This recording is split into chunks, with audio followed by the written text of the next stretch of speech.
చేనేత రంగానికి మహోన్నత సేవలందించిన ప్రజాబంధు ప్రగడ కోటయ్య 112వ జయంతి వేడుకలు ఆదివారం మంగళగిరి పట్టణంలో అత్యంత వైభవంగా జరిగాయి. ఈ సందర్భంగా పద్మశాలి క్షత్రియ పరిషత్ యూత్ ఆధ్వర్యంలో పట్టణంలో భారీ ప్రదర్శన నిర్వహించారు.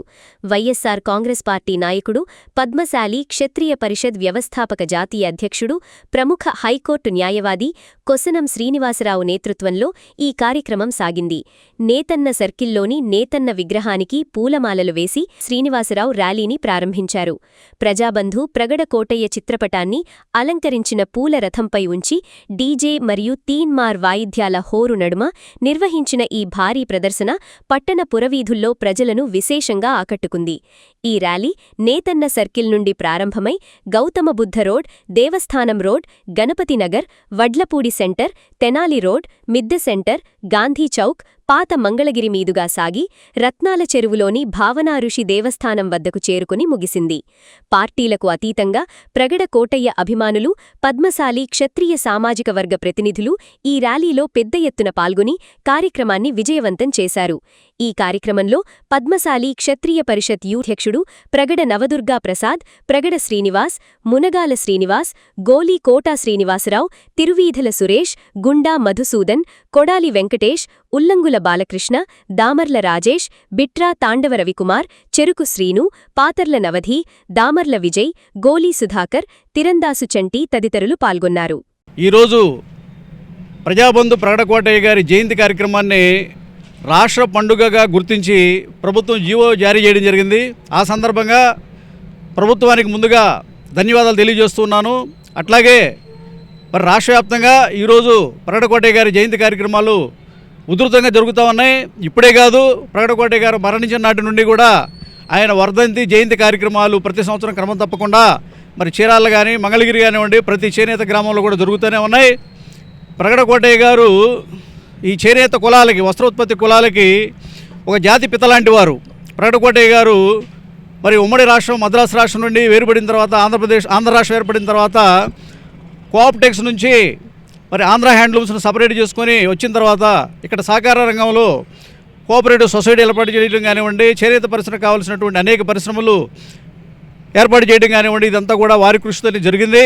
అలాగే ఒక 5 స్పిన్నింగ్ మిల్లులు కోఆపరేటివ్ సెక్టార్లో ఆ రోజు ప్రగడ కోటయ్య గారి నాయకత్వంలోనే రాష్ట్రంలో రావడం జరిగింది. అటువంటి మహోన్నత సేవలు అందించినటువంటి ప్రగడ కోటయ్య గారిని మనం స్మరించుకోవాల్సిన అవసరం ఉంది. ప్రగడ కోటయ్య గారిలో 2 కోణాలు ఉన్నాయి. ఒకటి ఈ వస్త్రోత్పత్తి రంగానికంటే చేనేత రంగానికి సేవ చేయడంతో పాటుగా రెండవది చేనేత కులాలకి రాజకీయ సామాజిక న్యాయం కోసం కూడా పోరాడినటువంటి ఘనత ప్రగడ కోటయ్య గారిది. మరి ఆ రోజు మనం చూసుకుంటే స్వాతంత్రం వచ్చినటువంటి తొలినాళ్ళలో చేనేతల సంఖ్య ఎక్కువ ఉన్నటువంటి ప్రతి నియోజకవర్గం కూడా మరి చేనేతకి సంబంధించినటువంటి కులస్తులనే అక్కడ ఎమ్మెల్యేలుగా ఎన్నుకోవడం జరిగింది. మరి ఆ విధంగా 1985 వరకు కూడా కొనసాగింది. ఆ తర్వాత చేనేతల్లో మరి ఆర్థిక స్తోమత దెబ్బతినడం, అలాగే రాజకీయాలు డబ్బుమయం అయిపోవడం వల్ల వస్త్రోత్పత్తి కులాల వారు ఎన్నికలకి రాజకీయాలకు దూరం అవడం జరుగుతూ ఉంది. కానీ ఈరోజు ప్రగడ కోటయ్య గారి స్ఫూర్తితో మరలా మరి వస్త్రోత్పత్తి కులాల వారందరూ కూడా ఏకమై మన సంఖ్యాబలం ఉన్నటువంటి ప్రతి నియోజకవర్గంలో కూడా తిరిగి రాజ్యాధికారం చేపట్టవలసిన అవసరం ఉంది. అలాగే మన వస్త్రోత్పత్తి రంగం కూడా ఇవాళ చేనేత పరిశ్రమ దెబ్బతిని సంక్షోభంలో ఉన్న పరిస్థితి ఉంది. చేనేతను పునరుజ్జీవం చేయడం అంటే మరి కార్మికుడికి ఆదాయం పెరిగే విధంగా చేయాలా, కార్మికుడికి ఆదాయం పెరిగే విధంగా చేసే పరిస్థితి మరి వస్త్రోత్పత్తి రంగమైనటువంటి చేనేత రంగంలో లేదు కనుక మరి మరమగ్గాలు అనివార్యంగా మనం స్థాపించుకోవాల్సిన అవసరం ఉంది. మరి ప్రతి వస్త్రోత్పత్తి కులంలో ఉన్నటువంటి యువతకి కూడా మరమగ్గాలు ఉచితంగా ఇచ్చే విధంగా, కోఆపరేటివ్ సొసైటీల్లో కూడా మరమగ్గాలు స్థాపించే విధంగా, ఆప్కోని కూడా సంస్కరించి మరమగ్గాలపై ఉత్పత్తులు చేసే విధంగా, వాటిని కొనుగోలు చేసే విధంగా సంస్కరించాల్సిన అవసరం ఉందని చెప్పేసి కూడా నేను ప్రభుత్వానికి తెలియజేస్తూ ఉన్నాను. అలాగే మరి మంగళగిరి లాంటి నియోజకవర్గాల్లో వస్త్రోత్పత్తి రంగం దెబ్బతిని అనేక మంది స్వర్ణకారులుగా మరి మార్పు చెంది వారు జీవనోపాధి కొనసాగించడం జరుగుతూ ఉంది. ఇవాళ ఆ స్వర్ణకార వృత్తి కూడా సంక్షోభంలో ఉంది. కాబట్టి మరలా కూడా మనం వస్త్రోత్పత్తి రంగాన్ని పునరుజ్జీవింపజేసి ఈ పద్మశాలి యువతకందరికి కూడా ఉపాధి కల్పించవలసిన అవసరం ఉందని చెప్పేసి కూడా ఈ సందర్భంగా తెలియజేస్తున్నాను. అట్లాగే అన్ని రాజకీయ పార్టీలు కూడా మరి దాదాపుగా రాజకీయంగా ఈ చేనేత వర్గాలను విస్మరిస్తూ ఉన్నటువంటి పరిస్థితి ఉంది. దానిని మనం నివారించి రాజ్యాధికారం చేపట్టడం కోసం ఇవాళ ప్రగడ కోటయ్య గారి జయంతి, మరి ప్రగడ కోటయ్య గారి వర్ధంతి నవంబర్ 20వ తారీఖున ఉంది.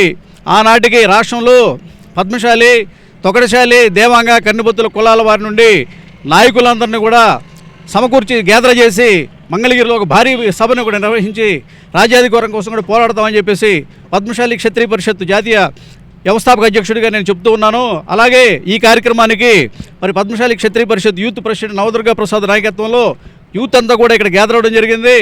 మరి వీరందరికీ కూడా నేను అభినందనలు తెలియజేస్తూ ఉన్నాను. పద్మశాలి యువత మరింత చైతన్యవంతులై రాజ్యాధికారం కోసం వృత్తి రక్షణ కోసం పోరాడాలని చెప్పేసి ప్రగడకోటయ్య గారి స్ఫూర్తితో ముందుకు నడవాలని చెప్పేసి తెలియజేసుకుంటూ సెలవు తీసుకుంటున్నాం. కోటయ్య గారి జయంతి కార్యక్రమాన్ని ఘనంగా నిర్వహించాలనే ఉద్దేశంతో పద్మశాలి క్షత్రియ పరిషత్ తరపున ఈరోజు మనం మంగళగిరిలో నేతన్న సర్కిల్ నుండి గౌతమ బుద్ధ రోడ్డు మీదుగా దేవస్థానం రోడ్డు, అలాగే గణపతి నగరు, అటు నుండి వడ్లపూడి సెంటరు, రాజీవ్ సెంటర్, అటు నుండి తెనాలి రోడ్డు మీదుగా మిది సెంటర్ మీదుగా పాత మంగళగిరి, గాంధీ చౌక్ మీదుగా పాత మంగళగిరి, రత్నాల చెరువు వరకు కూడా ఒక భారీ ర్యాలీని పూలవాహనం పైన ప్రగడకోటయ్య గారి చిత్రపటాన్ని ఉంచి నిర్వహిస్తూ ఉన్నాం.